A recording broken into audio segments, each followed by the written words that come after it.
BGB ভিন রাজ্য থেকে দুষ্কৃতী এনে জমায়েত করছে, মজুত করছে অস্ত্রশস্ত্র। দিনহাটার সাংবাদিক বৈঠক করে এমনই বিস্ফোরক অভিযোগ আনলেন দিনহাটা বিধানসভা কেন্দ্রে তৃণমূল কংগ্রেসের প্রার্থী উদয়ন গুহ। বুধবার দুপুরে দিনহাটা শহরে কমল গুহ ভবনে এক সাংবাদিক বৈঠক করেন তিনি বলেন, দিনহাটা শহরের 2 নম্বর ওয়ার্ডের একটি বাড়িতে বহিরাগত অস্ত্রশস্ত্র বোম বন্দুক নিয়ে রয়েছে। বাইরের রাজ্য থেকে এসেছে, জমায়েত করছে তারা। গোটা বিষয়টি পুলিশ এবং নির্বাচন কমিশনকে জানানো সত্ত্বেও এই বিষয় নিয়ে কোনো পদক্ষেপ নেওয়া হচ্ছে না বলে তিনি অভিযোগ করেন। তিনি আরও বলেন, এর মূল উদ্দেশ্য নির্বাচনের আগে কোনো রকমের বড়সড় অশান্তি লাগানো। যদিও কোনো রকম অশান্তি হয় তার জন্য দায়ী থাকবে নির্বাচন কমিশন, বিজেপি এবং পুলিশ। পাশাপাশি অনুমতি নিয়ে বিভিন্ন বেসরকারি জায়গাগুলিতে পতাকা লাগানো, ফেস্টুন লাগানো হলেও নির্বাচন কমিশন তা খুলে ফেলছে বলে অভিযোগ করেন তিনি। এদিকে ইতিমধ্যে দিনহাটা 2 নম্বর ওয়ার্ডের একটি বাড়িতে অবৈধ জমায়েত সহ বিভিন্ন বিষয় নিয়ে দিনহাটা থানায় লিখিত অভিযোগ দায়ের করেছে তৃণমূল কংগ্রেস নেতৃত্ব। এই বিষয় নিয়ে পাল্টা বক্তব্য দিতে গিয়ে বিজেপি দিনহাটা বিধানসভা কেন্দ্রের প্রার্থী অজয় রায় বলেন, আগামী 9 তারিখের পর আরো বড় চমক আসছে। তখন দিনে 2টো করে রক্তচাপের ওষুধ খেতে হবে ওনাকে। ভোটের যে চাপ বা প্রেশার, এরকম চাপ আরো বাড়বে। এ ধরনের কথা আরো শুনতে পারবেন। প্রসঙ্গত দিনহাটা শহরের 2 নম্বর ওয়ার্ডের বার্নিং ঘাট রোড এলাকায় বাড়ি দিনহাটা বিধানসভা কেন্দ্রের বিজেপি প্রার্থী অজয় রায়ের।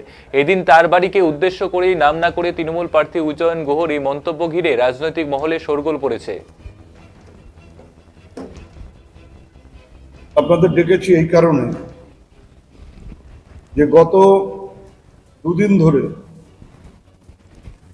আমরা বিভিন্ন সোর্স থেকে খবর পাচ্ছি এবং আমাদের লোকেরাও লক্ষ্য করেছে যে দিনহাটায় বহিরাগতরা তারা এক জায়গায় জমায়েত হচ্ছে, সেখানে রাত্রিবাস হচ্ছে। দিনহাটা 2 নম্বর ওয়ার্ডে একটি বাড়িতে, সেখানে পার্শ্ববর্তী রাজ্য থেকে বহিরাগতরা নানা রকম অস্ত্রশস্ত্র নিয়ে একটি বাড়িতে তারা জমায়েত হয়ে আছেন এবং সেটা বেশ কয়েকদিন ধরে চলছে। তাদের সেখানেই খাওয়া দাওয়া, রাত্রিবাস।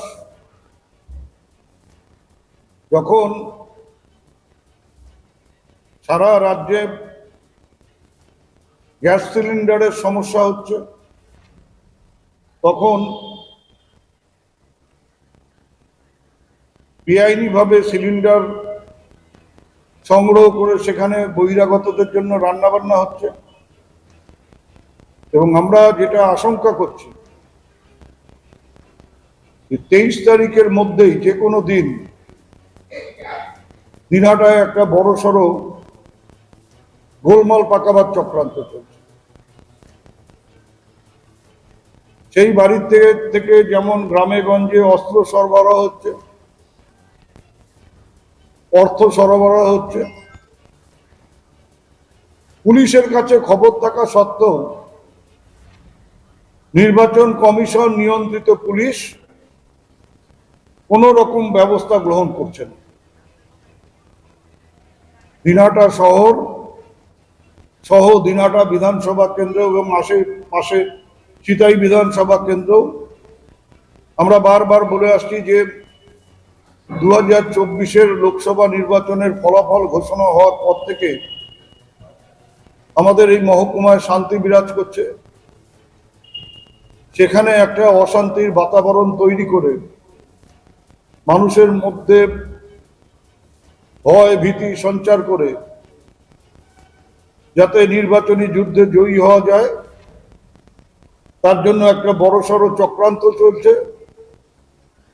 এবং এর পেছনে কেন্দ্রীয় বিজেপি, তাদের তো মদত আছেই। এমনকি আমরা দেখি যে দিনহাটার বিভিন্ন রাস্তায় নাকা চেকিং চলছে, তা সত্ত্বেও বাইরের রাজ্যের থেকে এই বহিরাগতরা দিনহাটা শহরে ঢুকে একটি বাড়িতে শেল্টার নিচ্ছে। এটা কি করে সম্ভব? এবং তারা অস্ত্র সমেত দিনহাটায় আসছে। আমরা দেখেছি এই যখন মনোনয়নপত্র দাখিল চলছিল, সেই সময় যখন আমরা মনোনয়নপত্র দাখিল করতে যাই, অত মানুষ, কোনো বিশৃঙ্খলার কোনো রকম চিহ্ন সেখানে ছিল না। কয়েকটি সরু ওই স্টিক, এই স্টিকের মাথায় আমাদের পতাকা লাগানো ছিল। আমরা কোনো কোনো রাজনৈতিক দলকে দেখলাম কাঁচা মোটা বাঁশ নিয়ে তার মাথায় পতাকা লাগিয়ে তারা মনোনয়নপত্র দাখিল করতে এলেন। অথচ যে পুলিশ আমাদের সাথে বারবার বলছে কোনো অশান্তি যেন না হয়, আপনারা এসেই সংহতি ময়দানে ঢুকে যাবেন, মাত্র 4 জন 5 জন এখানে আসবে, সেখানে তাদের দেখলাম রাস্তা আটকে তারা দাঁড়িয়ে থাকলে, এবং ওই যে মোটা মোটা বাঁশ নিয়ে মিছিল করা, সেটার অনুমতি তারা কোথার থেকে পেল? বা নির্বাচন কমিশন নিয়ন্ত্রিত পুলিশ সেগুলো চোখে দেখছে না কেন?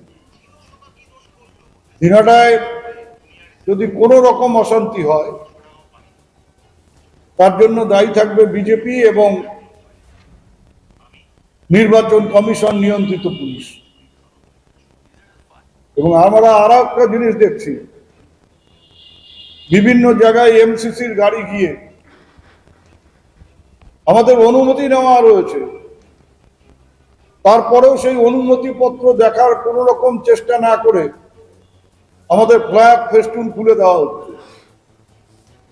এমনকি এতটাই ধৃষ্টতা তারা দেখাচ্ছেন, বিভিন্ন জায়গায় বেসরকারি দোকান বা বাড়ির দেওয়ালে আমাদের নেত্রী, রাজ্যের মাননীয় মুখ্যমন্ত্রী মমতা বন্দ্যোপাধ্যায়, যিনি এখনো মুখ্যমন্ত্রী এবং ভবিষ্যতেও থাকবেন, তার মুখে চুনের পোচ লাগিয়ে দিয়ে আসা হচ্ছে।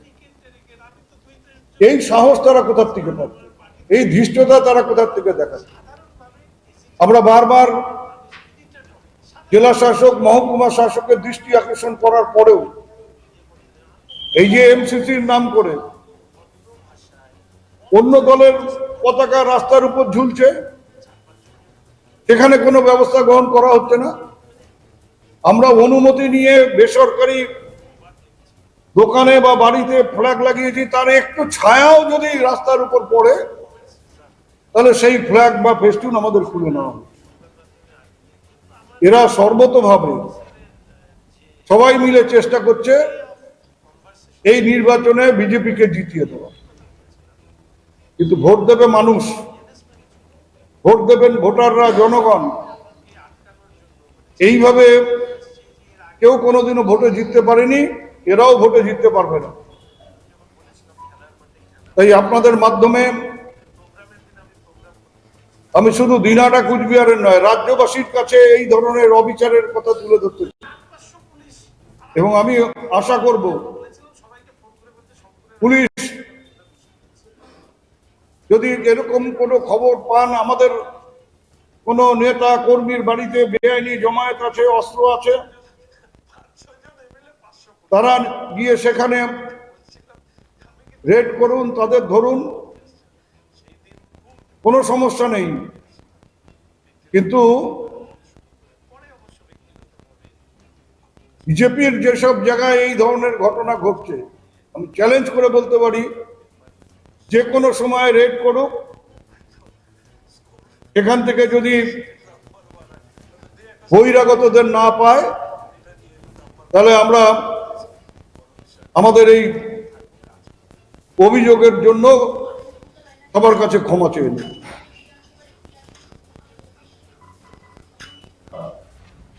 আপনাদের ডেকেছি এই কারণে,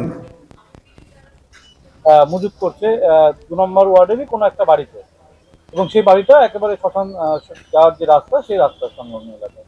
তা কি বলবেন এই বিষয়ে? আপনার দিকে কি? ওনার ভীমরতি হয়েছে, বুড়ো বয়সে ভীমরতি হয়েছে। আর এই ভোটের যে চাপ, যে প্রেশার, এই প্রেশার আরও বাড়বে, এরকম কথা আরও বেশি শুনতে পারবেন। যত দিন যাবে আরও এরকম কথা আরও বেশি শুনবেন। আমি বলবো সময় মতো ওনাকে প্রেশারের ওষুধটা দিতে, আর ঘরে যেন প্রেশার ওষুধটা ঠিকমতো রেখে দেয়। পারলে 2 বেলা করে প্রেশার ওষুধটা নেক, কারণ চাপ আরও বাড়তে থাকবে এরপরে। আজকে একটা থানাতে অভিযোগও হবে, কি বলবেন সেই নিয়ে? ওনার অভিযোগ উনি করবেন, প্রশাসন প্রশাসনের কাজ করবে। আমার কাছে তো খবর আছে আহ, আহ, ওটা কি 8 নম্বর ওয়ার্ডে কোন বাড়িতে 30টা লোক থাকে, কোথায় আর্মস থাকে, কোথায় ওই বম বানাচ্ছে, সব খবর আমার কাছেও আছে, চিন্তা নেই। এবার নির্বাচনটা একটু অন্য ধরনের, যত বদমাশি করবে, বদমাশি করার চিন্তা ভাবনা করবে, সব রকম ব্যবস্থা আমরা গ্রহণ করবো, চিন্তা নেই। এই ইতিমধ্যে সিআরপিএফ এর সাজোয়া গাড়ি এসেছে এবং সেই গাড়িকে নিয়ে একটা ভয়ের বাতাবরণ সৃষ্টি করার চেষ্টা চলছে, এরকম একটা অভিযোগ উঠে আসছে তার তরফ থেকে। কি বলবেন? সিআইপি আসছে শান্তিতে ভোট করানোর জন্য, ভয় তারা পাবে যারা দুষ্কৃতী। ওরা নিশ্চয়ই এরকম কোনো কার্যকলাপ করে যার জন্য তাদের ভয় এত। সিআরপিএফকে তো দেখে সাধারণ মানুষ ভয় পাচ্ছে না, কোনো পার্টি ভয় পাচ্ছে না। উনি ভয় পাচ্ছেন কেন? কারণ উনি যে অন্যায় কাজগুলো করেন, ভোটের আগে মানুষের উপরে চাপ সৃষ্টি করেন, মানুষের বাড়ি ভাঙচুর করেন, সেগুলো করতে পারছেন না। এটা হতাশার একটা বহিঃপ্রকাশ। মজুত করছে